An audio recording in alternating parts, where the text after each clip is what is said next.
কালি হোজাই আহি পাব, তাৰ পিছতে ৰঙিয়াকে আদি কৰি বিভিন্ন ঠাইলৈ যাব।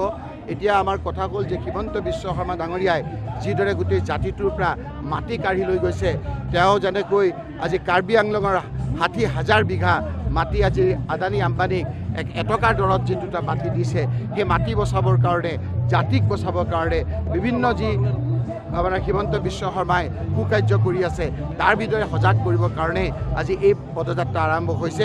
আৰু এই পদযাত্ৰাৰ যোগেদি ৰাইজ আজি সজাগ হৈছে। আপোনালোকে ভাবিব নোৱাৰে, য'ত বিজেপিৰ বিধায়ক আছে, য'ত বিজেপি আপোনাৰ শক্তিশালী, সেই ঠাইতো ৰাজপথলৈ ৰাইজ ওলাই আহিছে।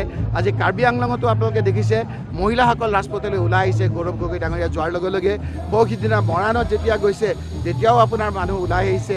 বিহপুৰীয়াতো আপোনাৰ দেখিছে অজস্ৰজন লোক ওলাই আহিছে। ৰঙিয়াতো আপোনালোকে দেখিছে অজস্ৰজন লোক ওলাই আহিছে। বঙাইগাঁৱতো কোচ ৰাজবংশী লোকসকলৰ পৰা আদি কৰি সকলো ওলাই আহিছে। যোৱাকালি বৰাকত যাওঁতে বঙালী হিন্দু মানুহখিনিয়ে কৈছে, আমাক এইবাৰ যিমান অন্যায় আমাৰ বৰাক ভেলী বঙালী হিন্দু মানুহখিনি হিমন্ত বিশ্ব শৰ্মাই কৰিছে, কোনোদিন কৰা নাই। আজিও আপোনালোকে দেখিছে কেৱল আমি এটা চিম্বলিক এই পদযাত্ৰা কৰিবলৈ খোজোঁতেই আজি প্ৰত্যেকটো ঠাইৰ পৰা অজস্ৰজন যুৱক আহি এই পদযাত্ৰাত অংশগ্ৰহণ কৰি আছে। আপোনালোকৰ জড়িত সকলোকে আমি ধন্যবাদ আৰু কৃতজ্ঞতা